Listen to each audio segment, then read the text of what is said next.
खबर शामिल करते हैं मीरपुर आज़ाद कश्मीर से। तफसीलात बता रहे हैं Malik Ishaq, bureau chief N22 news. Senior सहाफ़ी साबिक सदर कश्मीर प्रेस क्लब हाफिज़ मोहम्मद मकसूद और सीनियर ताजर रहनुमा मलिक ताहिर ने ऑल आज़ाद कश्मीर के मरकज़ी चेयरमैन ज़कात और अशर कमेटी चौधरी सिद्दीक एडवोकेट के साथ अहम सियासी मोड़ पर तबादला ख्याल करते हुए तीनों रहनुमाओं ने ज़िला मीरपुर के ज़कात के हवाले से बातचीत की।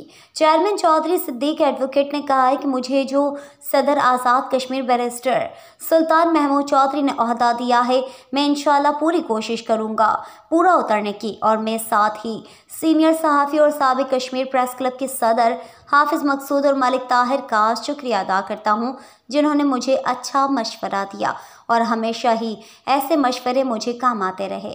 आज मैं शुक्रिया अदा करता हूँ वज़ीर आज़म आज़ाद कश्मीर तनवीर इलियास और तमाम पार्टी के रहनुमाओं का, जिन्होंने मुझे इस काबिल समझा कि मैं गरीब, गुरबा और बेसहारा के सर पर हाथ रख सकूं। इस मौके पर सीनियर ताजर रहनुमा मलिक ताहिर ने चेयरमैन मरकज़ी ज़कात और अशर चौधरी सिद्दीक एडवोकेट को मुबारकबाद भी दी।